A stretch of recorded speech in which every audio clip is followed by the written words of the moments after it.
All right, guys, welcome to the Postgame Chop. Logan, you came up with that name. I liked it. That's some creativity right there. It's really hard to come up with the Chop Postgame. Yeah, that's going to be what we're rolling with until someone comes up with a better name. I like the Postgame Chop. I am at Sports Talk ATL, Chase Earl in real life. I should say my real name first, but here we are. And I'm joined by Logan Wundy at L1D on Twitter. Guys, another really boring game. This is the second show we've done, and it's been very uninspiring baseball from a team that really needs to be playing a lot better at this point, or at least you hope so. The Rockies have one of the worst pitching staffs, if not the worst pitching staff in baseball. They've been going up against guys whose starters' ERAs are up closer to 6 than they are 5. And there's really just been kind of crappy at bats. These games have honestly put me to sleep. Yesterday we lost. Thankfully, we win.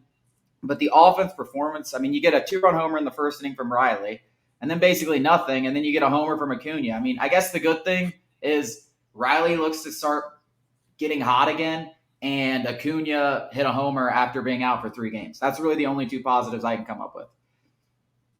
Yeah, Kyle Wright did have obviously it's against the Rockies, but still good. He still pitched a good game. I will give him that. But yeah, other than those 3 things, nothing else.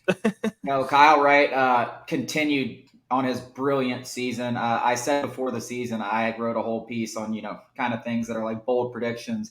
And my bold prediction breakout player was Kyle Wright. And he's definitely proved me correct in that one. It's probably the best prediction I had out of all of them. He's really he didn't get an all-star nod, but he was an all-star. And his whole season, I kind of wish there was awards in baseball that just weren't how you have the Pro Bowl, it's at the end of the season. And you have a lot of the things that happen at the end of the season, all pro in the NFL. I kind of wish there were awards that weren't just MVPs and Cy Youngs. So some guys like Kyle Wright, because for over the whole season, he's been an all-star player. Mm-hmm. He has a well below 3 ERA. I think he leads the National League in wins, and he's right up there in the Major League in wins. So he's been an all-star. He's been amazing. But offensively, the at-bats were just piss poor. Really disappointing. Stuff from the offense. But the main point in this game is Kenley Jansen. He comes into the game, it's 3-0, and he just pisses down his leg. Just like he did against St. Louis. And he let out he gives up a 2-run homer, and then he gets down 3-0. And after that 3-0 pitch, he yells, fuck. It's clear as day. You probably could have heard it throughout the whole stadium, how loud he screamed it. And you could just tell how frustrated he was. But the guy couldn't throw a strike. And then he had to relegate to just throwing the ball right down the middle and just hoping they hit into an out. And there's no way this guy can be the closer right now. Not right now. There's no way. No, he's just going through a lull, and it's honestly not worth it at this point to put him in the 9th inning, even in a 3-run lead. I don't know. You can't. It's just you quite literally cannot do it anymore. Not in a pennant race, not going into October, not when you have Iglesias and Mentor and other options that could close games. And listen, I love Kenley Jansen. Throughout this whole season, I've defended him. Even a few weeks ago, I said, hey, man, the Kenley Jackson of old's back because after his IL stint, he started to turn the corner, it looked like. But listen, this is who he's been the whole season. Let's not act like he's ever been a consistently great pitcher like he was in LA this year for the Braves. And it's not going to happen. It's not going to, we can't just hope that the Will Smith thing happens and, we just keep throwing him out there to close and he just is magic in the postseason. It's not going to happen. No. So go ahead. You only get lucky once with that. We got lucky with Will Smith last year posting a 0 ERA.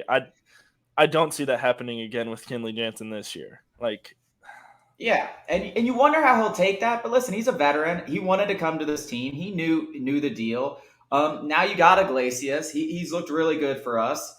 I think it's time to, put him in the closer's role and see what you got. And if he screws up, I'm not saying you totally stray away from it. But, there's definitely the opportunities going forward where Iglesias can show if he can close for the Braves and be a better option. Because Kenley, he's had the whole season to establish that role. And he looks as worse as he's ever been. This is the worst form he's been. He has no control, and no bite on his cutter. Guys are hitting it hard, and he can't, throw strikes consistently.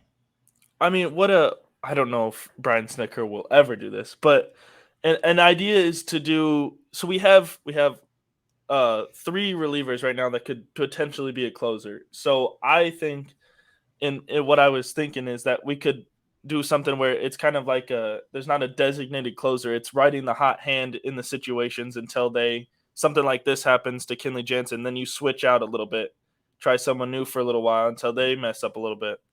Yeah, I mean, I think my first go-to would go to Iglesias because he's already closed. Of course. And I think as much as I love Mentor, I think Mentor is our best reliever.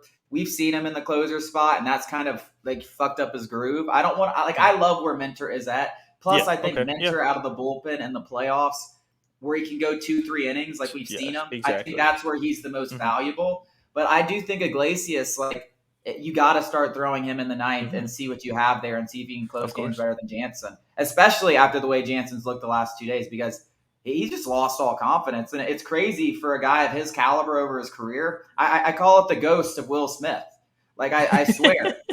It's the ghost of Will Smith. The guy, the guy has like a sub-2 ERA for the Dodgers in 4 out of the last 6 years, comes here, and now he's in the mid-3s and he's blowing saves. And it does not look good. And I'm not going to totally give up on him.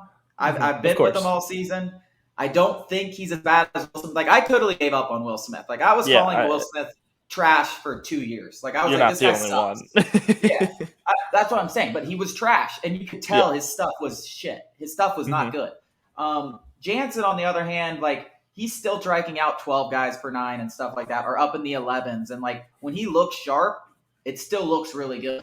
So I have hope for them. But right now, I mean, Iglesias, when you have Iglesias, if we didn't have Iglesias, I'd say ride it out. But you have Iglesias. Got to make that switch. Yeah, we have another closer. Why not see if he can close out games better than the one we have now? Yeah.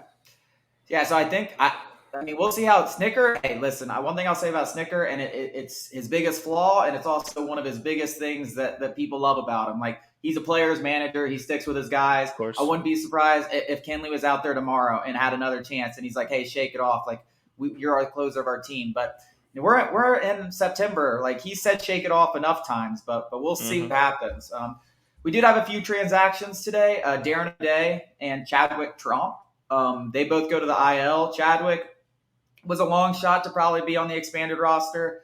He's probably now shut down for the season. I think his injury's a little more serious. He re-injured that quad, and he'd only been up for 3 days. Darren O'Day, I think that's a typical phantom IL stint. They probably didn't want to lose him or release him. He probably agreed to go back on the IL. If someone else gets injured or struggles, let's say Jackson Stevens can't come back or whatever, maybe Darren O'Day gets a spot later in the season. But I think that's just a phantom IL. But something you brought up, which is even more important, the broadcast said, I didn't see this because I was listening in the radio, but Vaughn Grissom was reportedly playing some left field. And we talked about this yesterday. What do you think about that?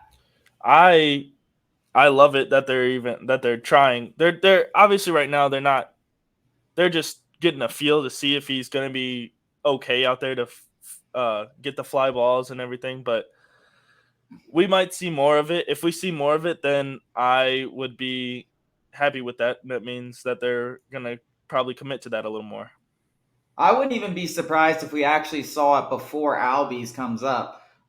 Maybe on a day that, let's say, a lefty's on the mound, Arcia should be up pretty soon. I wouldn't be surprised if they put Arcia at second and let Vaughn Grissom play left field just to see for when Ozzie comes up if that's something that could happen. But listen, I said this on the last yesterday. Vaughn Grissom is athletic enough to play left field. Eddie Rosario isn't a good fielder. A lot of people say, hey, you can't just switch positions. Bro, he's a 21-year-old. This guy's probably been playing every position, for the last 7 years. He's probably played some outfield. He's probably played center, short. He's probably played all over the diamond. He was just out of high school a couple years ago. So I really don't think it's going to be that big of a deal. Dude, Chipper Jones moved to left field later in his career. Freddie Freeman moved to third base from first base. I think Austin Riley played out there. We've seen Austin Riley play left. Yeah. And this guy's more athletic than him. Yeah, I don't really see, unless he just can't catch fly balls, which would just shock me. Yeah. Dude, Marcelo Zuna has played games in left field for us. He's won a Gold Glove in left field. Or was it center field? No, he won a Gold Glove in center field, which is even crazier. And I know he had a lot of injuries, and he got fat, and it was a long time ago. But listen, Marcell Ozuna with no arm, literally no arm. Vaughn Grissom has a cannon, by the way. Oh yeah. Ozuna has no arm, no athleticism. He's played out there in left field. Eddie Rosario has one eye. He played out there when he had one eye for about 20 games. Don't tell me Vaughn Grissom can't play left field as good as those guys. Yeah, of course. Yeah. I don't expect that to happen. I don't even think it's a if. I think it's a when that he plays out there. And I wouldn't be surprised if we saw it before when Orlando Arcia comes back. So that would be the only time I see it. I don't see it when Ozzy comes back. They're going to have to move it full time to do that if they want both of them in the lineup. Yeah. But I think they might try it out first when Arcia gets back. Maybe not, but I wouldn't be surprised. No, not at all.